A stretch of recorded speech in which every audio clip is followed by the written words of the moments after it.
Presenting the transcription feature, Superman. Look, up in the sky. It's a bird. It's a plane. It's Superman. Yes, it's Superman, strange visitor from the planet Krypton, who came to Earth with powers and abilities far beyond those of mortal men. Superman, who can leap tall buildings at a single bound, race a speeding bullet to its target, bend steel in his bare hands, and who, disguised as Clark Kent, mild-mannered reporter for a great metropolitan newspaper, fights a never-ending battle for truth and justice. But before we join Superman, listen.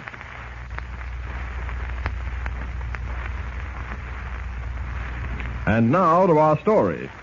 As you remember, a strange series of mysterious accidents have been plaguing the Bar O Dude Ranch, not the least of which was an attempt made on the lives of Clark Kent and Lois Lane. Someone is evidently trying to gain possession of the Bar O by frightening the owner, Steve Graham, into selling. Kent suspects there is something of great value in an abandoned gold mine on the Bar O property. And as our story continues today, he has driven into town to analyze a sample of ore taken from the mine. Meanwhile, Jimmy Olsen and Alfredo, the South American gaucho employed at the Dude Ranch, are riding toward a deserted cabin some distance from the Bar O. Alfredo is insisting that they stop at the cabin. Listen. Come, Jimmy. We go to the cabin. Oh, no, Alfredo. I better get back to the ranch. Mr. Kent and Miss Lane will be worried about me. Nobody will worry when they know you are with Alfredo. Besides, you are hungry, no? Yes, but I... Then it is settled. We stop at the cabin and I fix for us food fit for gaucho. Okay, Alfredo. You win. That is good. Here we are. We tie up the horses to this tree. Okay. So, now. Come, I unlock the door. Come in, Jimmy. How you like this cabin, eh? Oh, gee, it's swell. Oh, but I don't see any stove. Where are you going to do the cooking? You think I cannot cook without stove, eh? The fireplace, that is all I need. Oh. Come, I show you. But first I must light the lamp and get dark. That is better, no? Wait. Did you hear that, Alfredo? What? I hear nothing. I thought I heard footsteps. Or maybe my horse. Blanco does not like to be tied up. Oh, I thought... You won't like it much either, Alfredo. Huh? Shorty, what is this? What are you doing here? Alfredo, he's got a gun. Yeah, and it's loaded, too. None of that, Alfredo. Get your hands up. You too, kid. Shorty, you go loco? Why you hold us off? Never mind why. Just keep your hands up. And turn around, both of you. Oh, what are you going to do? You'll find out soon enough. Walk over to the bed, Gaucho. I do not take orders from you. You'll take orders, all right. This 6-gun's a mighty good convincer. You can't get away with this. Mr. Kent will... Button your lip, kid. Come over here, Alfredo. Now, lie down on the bed. Face down. Yeah. And keep them hands behind you. One day I will get my fingers around your throat, Shorty. Save your breath, tough guy. Come here, kid. Here, take this rope and tie his wrist tight. I won't do it. You can't Be smart, kid, and do like I tell you. Go on. Do like you say, Jimmy. I do not mind. Oh, you'll go to jail for this. Shut up, Squirt. Now, pull that knot tight. What? That's it. Take a couple of loops around his ankle. Go on. Okay. Now, tie both ends to the bed.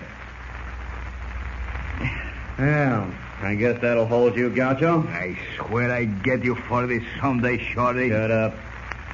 Now it's your turn, kid. Sit down in that chair. What for? Don't ask foolish questions. Sit down. That's better. Now hold your hands behind you. Behind you, I said. That's it. Now we'll fasten you down to the seat. Like that. No. Tie your legs together. You're all set. I'll leave you now, and maybe in a couple of days, somebody will come around and let you loose. A couple of days? Are you going to... Shorty, I give you one more chance. Let us go now, and I will forget all about this. I will not hurt you. You won't hurt me. That's a hot one. I gotta hand it to you, Alfredo. You got a real sense of humor. Well, So long. I'll be seeing you. Ain't nobody gonna find them for a while. Come on, Rex. Get up.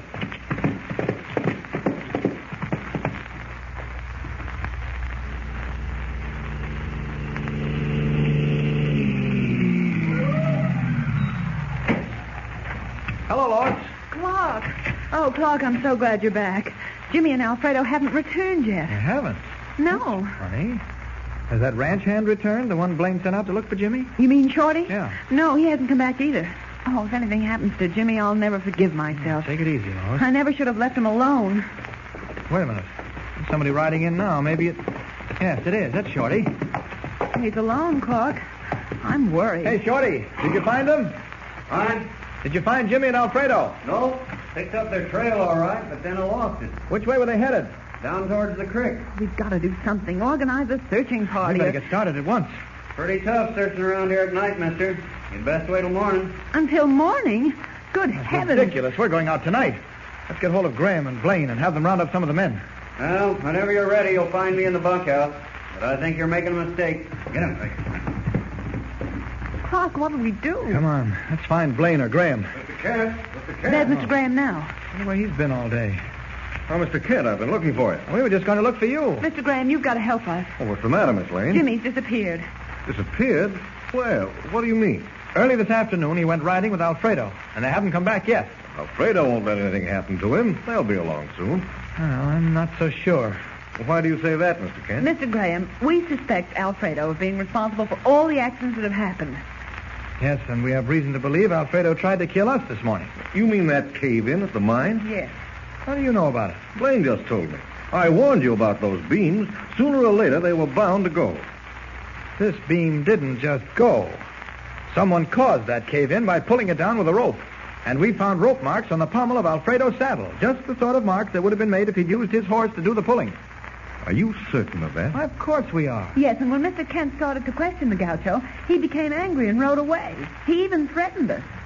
All right, then. We'll get some of the boys, ride down, and see if we can pick up the trail where Shorty lost it. I'd feel better if we did. Now, very well. Let's go over to the ranch house with some flashlights. I'll send somebody out to round up the boys. You think we'll be able to pick up the trail in the dark, Mr. Graham? I doubt it, Miss Lane, but we'll fan out, cover as much ground as possible. We'll do everything we can. Watch this top step, Miss Lane. It's a little shaky. A loose ball. Thanks. Oh, look, there's an envelope stuck in the door. So there is. Hey, wait, I'll open the door. Oh, there it fell. I'll get it. Oh, it's addressed to you, Kent. To me? Oh, thanks. That's funny. What is it, Clark? I don't know. Well, open it. Hurry up.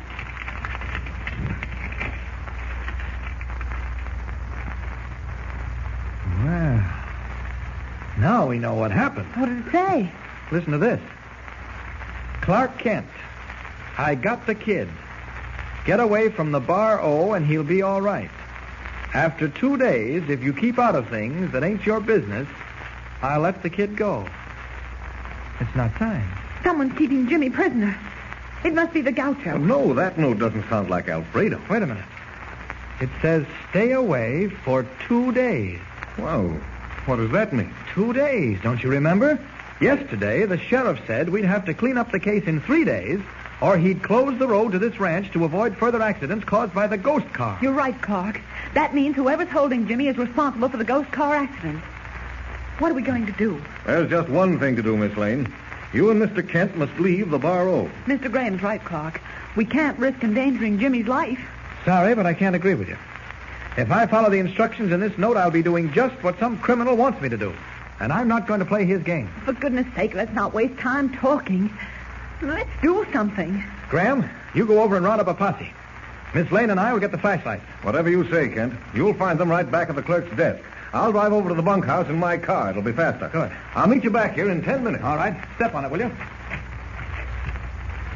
While Clark Kent is organizing a searching party, Jimmy and Alfredo are helplessly trussed up in the deserted cabin where Shorty left them.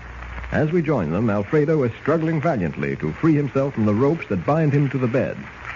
Oh, Jimmy, you do a good job when you tie me to this bed. Gosh, I'm sorry, Alfredo. I couldn't help it. I know, Jimmy. I know. There. She sleep a little. Oh, that's swell. But even if you get off the bed, what good will that do? Your hands and feet will still be tied. You will see what I do then. Now, a little twist, and I am free at least from the bed. Now watch, Jimmy. I wiggle off to the floor. There. Oh, good work. Now I get up on this table. What are you going to do on the table, Alfredo? With this lamp, I can burn the ropes off my hands. Oh, that's a swell idea. Say, maybe we'll get out of here after all. What is this, maybe? Of course we get out of here. But I must take the chimney from the lamp. Oh, be careful, Alfredo. You're pushing the lamp near the edge of the table. Lambre keeps sleeping. Look out. Look out, you'll dump it over. Oh, he falls. Look, the floor's on fire. Get away, Alfredo. You'll be burned. I must stamp it out. You can't do it, Alfredo. Get away from there. You'll be burned to death. You're right. It's too hot. Alfredo, we're trapped. Help! Help! Fed by kerosene from the overturned lamp, the roaring blaze eats its way across the dry wooden floor of the cabin, coming closer and closer to Jimmy and Alfredo. Caught in the fire trap, there seems to be no escape. What will happen? Don't miss the concluding episode of this exciting mystery if you want to know who was responsible for the ghost car. Tune in and follow the exciting story with Superman. Don't forget, tune in again for the next thrilling episode with Superman. Look, up in the sky. It's a bird. It's a plane. It's Superman. Superman is a copyrighted feature appearing in Action Comics magazine. Welcome back. Well, our heroes are definitely in a spot. I do have to admit the end here is a bit of a mystery to me. I've got to admit that I'm beginning to really strongly have some suspicions that the ranch owner is doing something crooked. I have yet to figure out the economics of why he would want to do something, but he's acting way too blasé about everything. So I'm kind of suspicious. We'll see if my suspicions are confirmed in Part 8. Well, we do have a listener review over on iTunes. I love the shows. The host does a good job lining up the storylines. However, and there will always be a however, the host tends to be very nitpicky when it comes to plot lines, story arcs, and believability of the story. First thing is first, the whole story of a man from Krypton with superhuman strength is unbelievable and fantastic. Nah, I know one of those down the street. But he goes on. So I'm okay with some of the things of the stories not making any sense, or the continuity of the plot being screwy. It's the reason it's called make-believe. These shows aren't to make sense. And the writers understood their job was to entertain no matter how outlandish the stories were. Written, enjoy them, escape from the make-sense world of reality, and enjoy what is meant to entertain. Well, I do enjoy the stories. However, it's part of the way that I host the show to poke a fun when something strikes me as a little bit silly or out of sorts. Just part of how we enjoy the story on the show. So we're only playing. All right, well, that'll do it for now. We'll be back on Sunday to wrap out the ghost car, and we're going to find out at last what the big deal is. And they've got about 12 minutes to wrap everything up, so we'll see how they do. All right, well, send your comments to adam@adamsweb.us. Remember to check out our new book, Tales of the Dim Night. It's a superhero parody, and it's great for any fan of superhero fiction. It's at dimnight.com. From Boise, Idaho, though, this is your host, Adam Graham, signing off.